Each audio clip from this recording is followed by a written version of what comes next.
actually am not sure if I like it or if I dislike it. So here's a few things. But really, we talk to so many firemen and they rarely... What's your take on bi-directional EV charging and how does that fit into the whole mix? Just so much ahead of us when it comes to lithium-ion batteries and just battery storage, period. So hopefully that's going to come into our market. So this is where the storage is making a huge difference to homeowners. Prices may be the lowest now that they're going to be. So especially if you can take advantage of.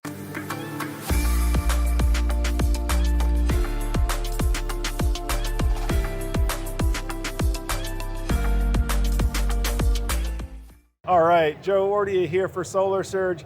Guys, we're coming to you again from Solar 2025 here in San Diego, California.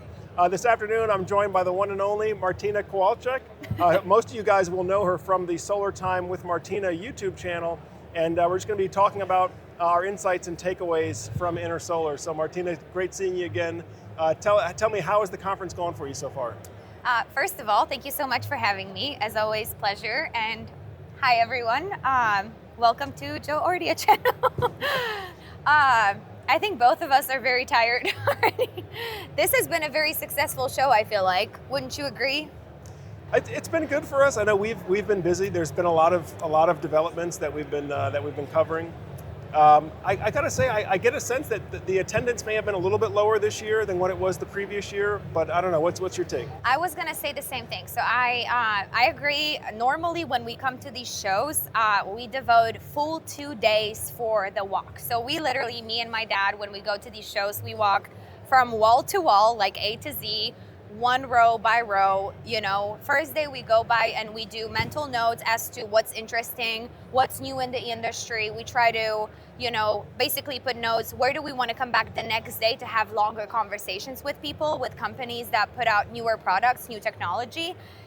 This show, just like you said, we were done like literally in 4 hours yesterday. So halfway through the first day, we were like, okay, I guess we could be done in 1 day. So you're absolutely right. This show has definitely lower presence as far as manufacturing go, as well as people.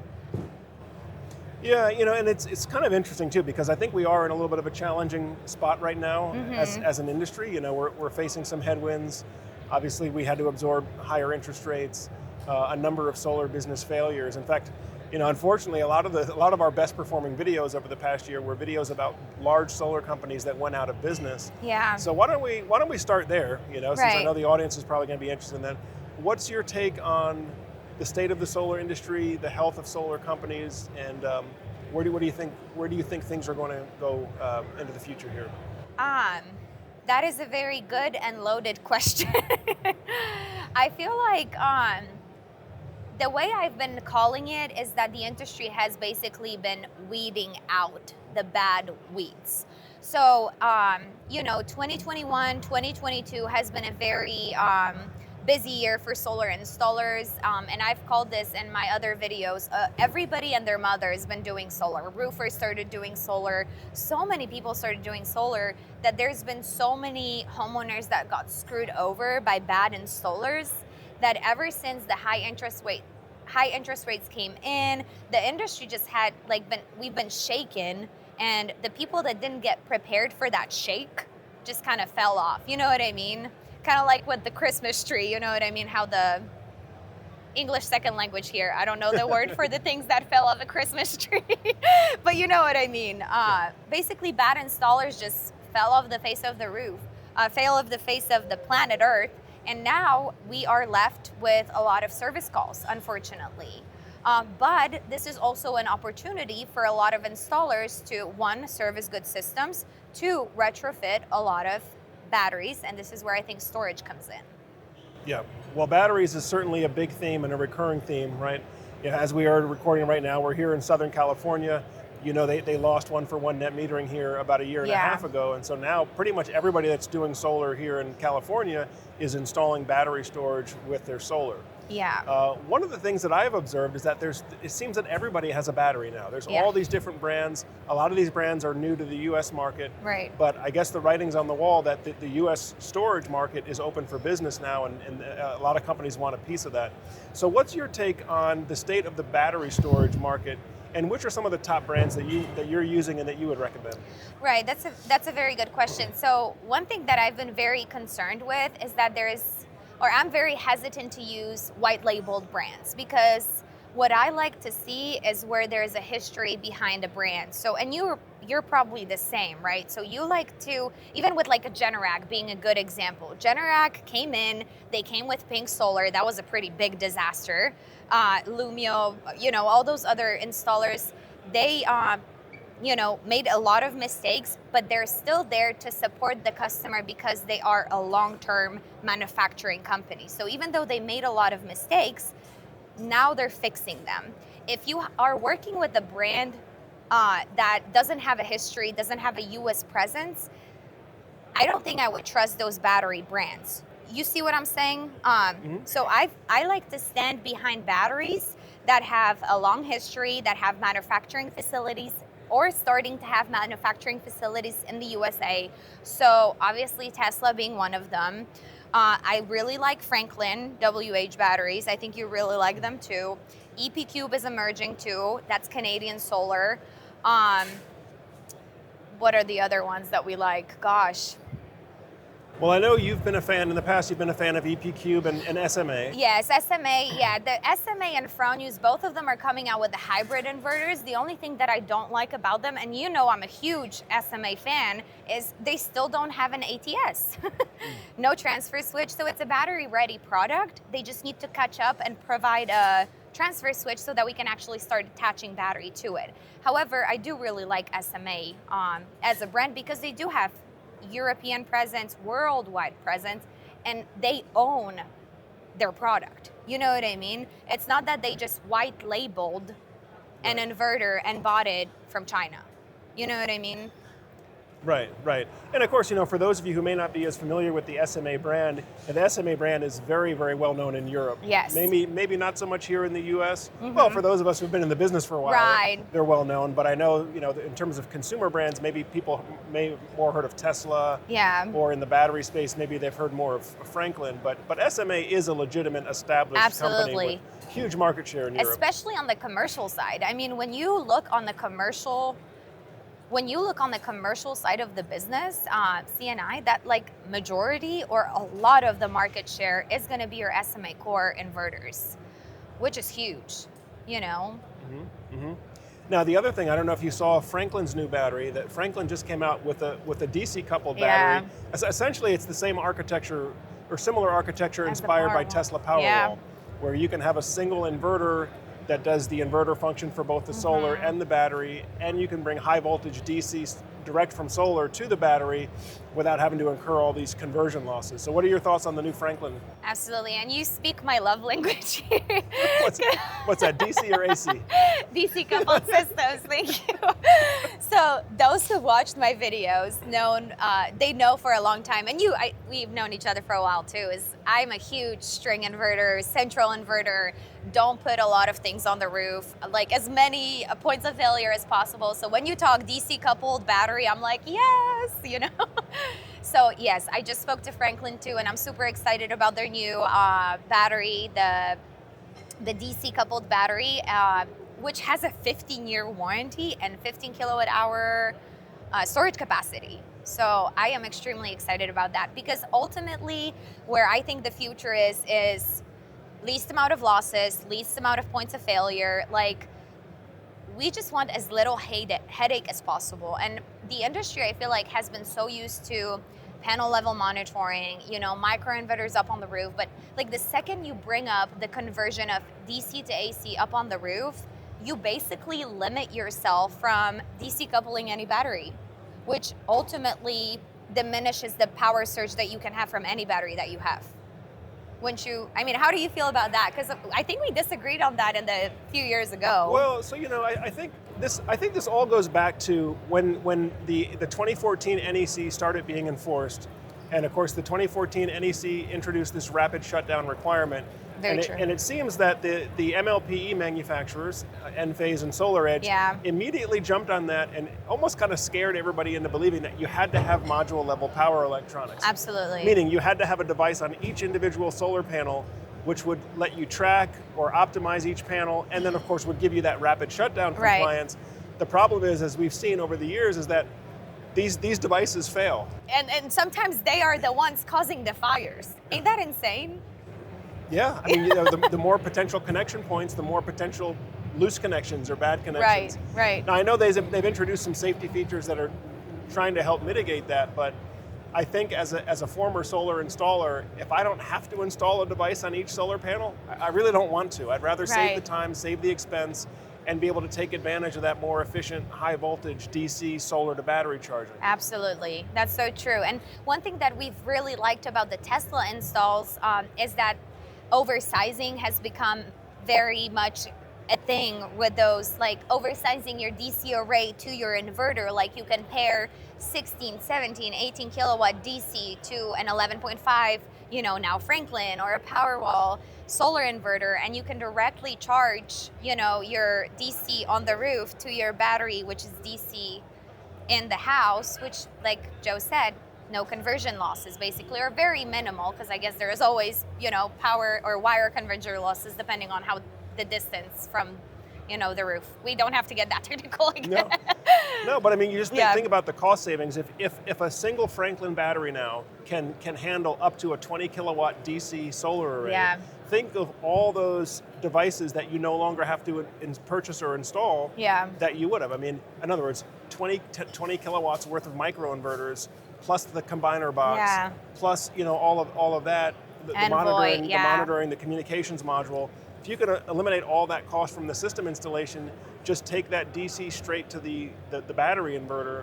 You're still giving the customer functionally the same system at a much lower cost. So I mean, just like you said, I mean, the installers are very happy when there are no things on the roof, and like bypass diodes absolutely take care of the problem of, one panel being shaded. It does not really affect the rest of the panel. So I think panel manufacturers took care of that problem for us.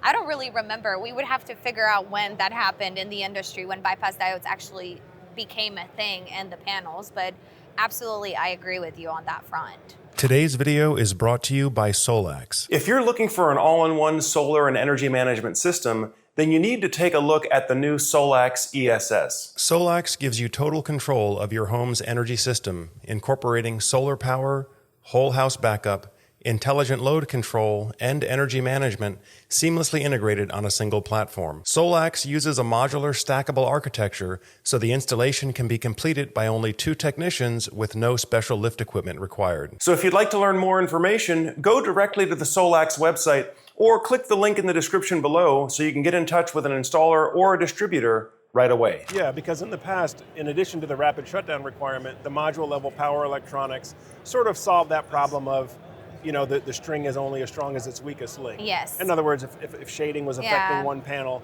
it would knock down the production of the entire string. MLPE sort of helped us avoid that problem. The Christmas light effect, right? Exactly. But if the solar modules themselves are designed to allow electrons to leapfrog over underperforming solar modules, you don't really need the MLPE for performance reasons. Right.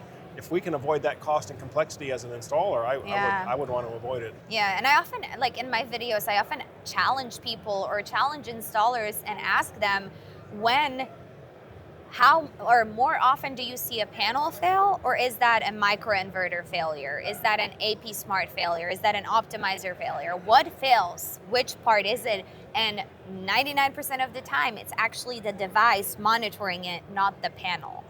Because panels really don't fail that often. Yeah. Right. So. Now, Martyna, another trend that I've been seeing in the industry here, not just today, but over the past year and a half or so, is this push towards having everything from a single manufacturer, from a single provider. Whereas in the past, we used to mix and match components from different providers. Yeah. Now we're seeing a lot of inverter, perhaps monitoring devices, load control, EV chargers. What do you see as far as this trends towards one manufacturer, one manufacturer, one ecosystem? Yeah, I actually am not sure if I like it or if I dislike it. So here's a few things. This was a sales point for SunPower when they were still in business. They would often say it's one company that you have to deal with. The SunPower panels, microinverter, right? it was Enphase microinverter white label SunPower. And they would say there's nobody pointing fingers, right? So, you know, you have one company that you call for every issue, but if that one company goes out of business, then everything goes to crap. Basically, I'm sorry for the language I use. Yeah, and that's basically what's happened, right? SunPower, which they were in business over 20 years, right? So now you're screwed. Exactly. So I guess it's really a personal question for a homeowner. If you select a manufacturer that has been in business for a long year, which is so funny because SunPower has been in business since like 1970 or 1982 or somewhere in those years, SunPower was a really good choice to choose for homeowners that actually paid a premium to go with that manufacturer, which was a very, very big loss for the industry, I feel like. But you know what I mean? So as a homeowner, you have to decide, I either have to select a good manufacturer that has, panel, Canadian, for example, Canadian panels, Canadian EP Cube, or I mix and match and I kind of mitigate, that's an English word, right? Mitigate, yeah. Mm-hmm. Mitigate the losses. If one goes out of business, at least I have the other option, to fall back on. And so I think it's a personal preference. I personally, with my personal choice, I think I would mix and match. Interesting. Yeah. How do you feel about it? Because I think it's a personal thing. So I think in theory, I like the idea that you have a single manufacturer to blame if something goes wrong. Uh-huh. You pick up the phone, whether you're a homeowner or whether you're an installer, you have one technical support person to call, and they're going to be responsible to get the system up and running. Yeah. Because what I saw with a lot of the first generation batteries, and I was one of the first guys selling and installing batteries on the East Coast going all the way back to 2013. Yeah. What I saw was a lot of finger pointing between the companies. So the inverter company was blaming the battery company was blaming the inverter, the homeowner had a broken system, mm-hmm. and then the contractors there in the middle trying to sort through all of it. Oftentimes the contractor's losing a lot of money, keep sending truck rolls to the same house, trying to figure it out, and everybody's just blaming each other, wasting time. And many of those products that I'm talking about are not even available on the market anymore because the manufacturers also took losses on those products that ultimately didn't work as they were advertised to. But this is actually a good segue into, because I know you've mentioned a couple of times now, is that an English word? So for those of you who don't know Martyna's from Poland. Yes, thank you. And you and your family did solar in Europe before you came here doing it in Dallas. Yeah. So tell us a little bit about it. How is the solar industry, how's the solar market different in Europe than it is here in the United States? Yeah, that's a really good question. So you know how we talked about SolarEdge or Enphase or panel level monitoring, or just panel level devices. So Europe actually was completely different when it comes to that. There's I think the voltage on the roof, or like a string voltage, was not 600 like we have right here, on a string, 600 volt. Theirs was up to 1,000 volts. So you know how installers here would say, we don't like string inverters because we're scared of high voltage. In Europe, people are dealing with 1,000 volts on the roof, DC, and they're not worried. And most of countries in European Union do not have rapid shutdown requirement on the roof. That's right, there is no rapid shutdown requirement for Europe. And there is not any more fires out there like here. So the whole idea of rapid shutdown was that we need to make sure that there is no voltage on the roof, the firemen going up on the roof, like there has to be no power on the roof. But really, we talk to so many firemen and they barely go on the roof. Most of the time they stay on the ground and they make holes to alleviate the smoke going through the side of the house. They never really get up on the roof. So that solar has never really caused an actual issue or a big issue in the fire sector, really. So unless it's done wrong, you know what I mean? So that's how different the European industry is. I'm sorry, I digress a lot. No, it's good. I mean, I think one thing about Europe that I've learned is that because Europe has not really had these one-for-one net metering programs the way that a lot of America did have, a lot more people were choosing to install battery storage in Europe right off the bat, as opposed to now installing batteries with solar is kind of a new thing to the American solar market. I mean, I've been doing it for over 12 years, but I used to be doing all these little off-grid projects, these very, very niche projects back then. Now this idea of having a home battery, a home energy management system is becoming more of a mainstream idea. Yeah. And I personally, I do like the idea of being able to have one neck to choke, sort of thing. Is that how what's the saying? But basically, you have one party that's responsible to make sure that system works. Yeah. As opposed to having different manufacturers potentially not getting along, where the homeowner is just left with a non-functional system. Yeah, and I think that's the beauty of it, is there's just different people that think differently, and you like that, I like differently, and I feel like there's just things to choose from in the industry, which is amazing. That's why it's great that different manufacturers are coming out with different products as well. Yeah. Yeah. Well, competition usually, in theory, should be great for consumers. You're going to have more companies forcing each other to get better, to get cheaper. Another new technology that is getting a lot of attention recently is this bi-directional EV charging. So Martyna, I don't know if you've done any content specifically on this topic. What's your take on bi-directional EV charging, and how does that fit into the whole mix? So that's been a subject I have yet to provide a full video on, so stay tuned for that. I am surprised there hasn't been that much done. I really think that power share with Tesla Cybertruck is the only thing that's really physically available. So Sunrun tried with the Delta inverter, which pretty much has been a disaster. I'm sorry to call it that, but I mean, we've done, my installation company in DFW Solar Time, we've done a few of those. Sunrun bi-directional chargers with the Ford Lightning, and there's no service. We literally called a guy in Arizona, a person who's done a few of them, to help us commission that, because there's no help doing it.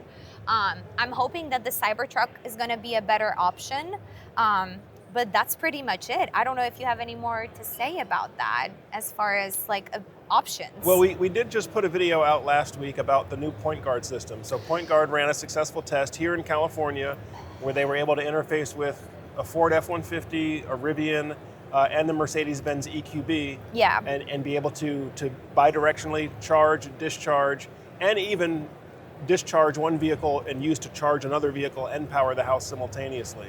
See, that's a good successful story. Yeah. Yeah, so I think we're getting closer. I think we are getting closer Finally. to something that really works for real, and customers can purchase. I know Australia's had it for a while, and I think Japan has had it for a while before us as well. Yeah, and Japan and Asia overall, they've been a little bit ahead of us, with BYD and CATL just manufacturing electric vehicles, period. So they're just so much ahead of us when it comes to lithium-ion batteries and just battery storage, period. So hopefully that's going to come into our market. One concern I personally have is just, and that points out to what you said about one manufacturer, is what happens if you plug in Nissan Leaf into a Point Guard, Tesla, or Sunrun, whatever battery system, and one damages the other? There has to be a cooperation between manufacturers and car makers in that sector, because what I'm worried is if there's a surge or something, who's going to take responsibility? You know what I mean? No, that's a good question. And I think that's part of what's taken us so long to even get to the place where this has worked. Yeah. Is that, if you're an auto manufacturer, for example, what's the incentive for you to allow a solar equipment manufacturer to tap into your car's battery? Absolutely. I mean, if anything, it might lower the life, lower the warranty on the battery if you start using it all the time for home backup or for self-consumption. Mm-hmm. And car makers probably don't even want to get into a home battery system anyway. I think it's a tough cookie to crack. Another English one. Is that what we're saying? No, it's a tough nut to crack, I think is how the saying goes. There you go. What's the cookie word it's then? The cookie crumbles. Okay, yeah. cookie The nut cracks, the cookie crumbles. But yeah, but hopefully we'll see some of that happening soon. Yeah, I mean, I think the thing is consumers want it. Yes. The consumers know that, hey, this is possible. My vehicle is a giant battery. There's a battery on my home. I want the two batteries to hook up and power my home. Right? Yes. And so I do think that there's pressure on the manufacturers to make something work. Absolutely. And it does appear that we're getting close. I know for me, that's probably the technology I'm most excited about. Mm-hmm. What are you most excited about as far as, near on the horizon developments? I think storage is my most favorite thing now. I mean, we've been tackling low electric bills, right? Like we've been fighting against increasing electricity costs, but right now we're fighting resiliency and being as independent as we can. Power outages, like the technology is there already, like batteries, and this is kind of like talking about the electric vehicles and what you were talking about. We've had an e-tron, Audi e-tron since 2018, and it had a 200-mile range. When we bought it, it's still at a 190-mile range. Like the depreciation, the drop in the range is not there. Like it's not happening as drastically as we expected. So the battery technology is actually incredible. And I think people that are waiting for the better thing shouldn't be waiting anymore, because every time we wait, we're losing out on the bill that we could have been, instead of paying to the utility, we could have been paying towards something that is ours. You know what I mean? And the prices right now are so low, it's almost insane not to buy solar. You know, we both are solar users, so we're clearly obsessed with it. Yeah. Well, you know, I'd like to dig into that a little bit more, though, because, you know, you live in the Texas market, Dallas area, right? Now, you still have net metering in Dallas, in most of the areas, don't you? Or Yes. what's the policy like there now? Yeah, so it just depends on where you live. Like in the DFW area, if you are under like Encore area, you can choose and pick who your provider is. So there's different net metering policies.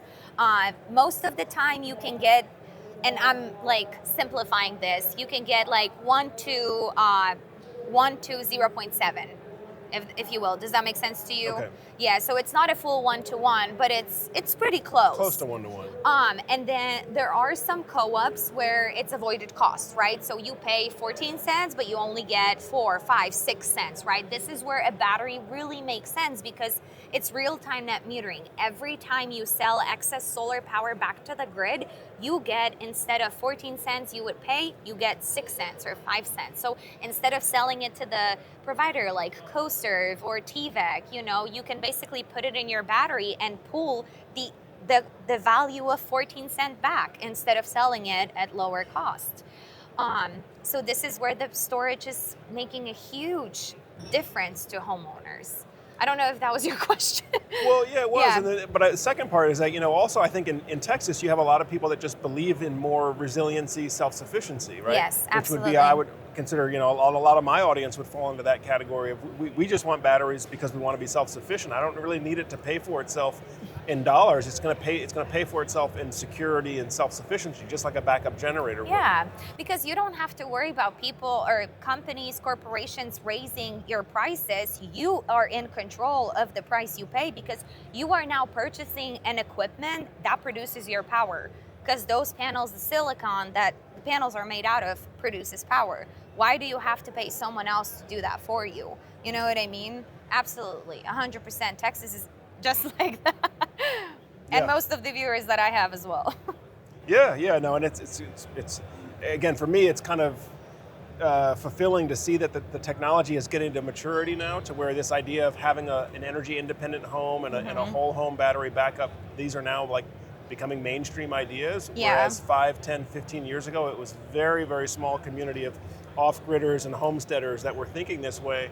Now the technology is here, and the financing options are such that, you know, pretty much anybody can go, you know, as long as you have good irradiance to your roof, but pretty much anybody can become energy independent now and just use the power company as a last resort only. Yes, yeah, and that's the just like you said, that's the beauty of having a backup source or having a battery attachment to your solar system, is really, if you size your battery properly, you can be independent and have the grid there as a backup, so you just use them if you need them, you know what I mean? But daily, you just circulate with your own system, and that battery will eventually pay for itself, absolutely, and solar will 100% pay for itself, most of the time 3, 4, 5 times fold. Yep. Yeah. Yep. That's the thing. We need to put out a calculator for people, like an easy Excel spreadsheet, so people can see that investing in solar is just such a no-brainer. You know? Yeah, it makes sense. And you know, prices may be the lowest now that they're going to be. So, especially if you can take advantage of a net metering program now, depending on where you are watching this, you know, maybe the best it's going to get. Yeah. Well, folks, this has been a chat with Martyna Kowalczyk. Again, you can find her on Solar Time with Martyna YouTube channel. In fact, go ahead and give her a subscribe if you haven't subscribed to her channel as well. Where are you at now? What do you mean? I'm in San Diego right now. No, Yeah, what does that mean in English? I'm just kidding. No, I'm curious. Where you are with your audience right now? What's the best way for people to follow you and support you? So it's Solar Time with Martyna on YouTube, on Instagram, solargirl.dallas, and then of course you can find me if you're in DFW. It's solartimeusa.com on the web. There we go. That's still a thing. Yeah. That is still a thing. Oh my It's still a goodness. thing. Thank you so much for watching. Cool. Well, folks, that pretty much does it for today's video. Again, this is Chatting with Solar Time with Martyna. We're here at InterSolar 2025 in San Diego. But that pretty much does it for today's video. Thanks for spending some more time with us. And as always, I'm Joe Ordia here, encouraging you to get prepared and be empowered. Thanks for watching. We'll see you on the next video.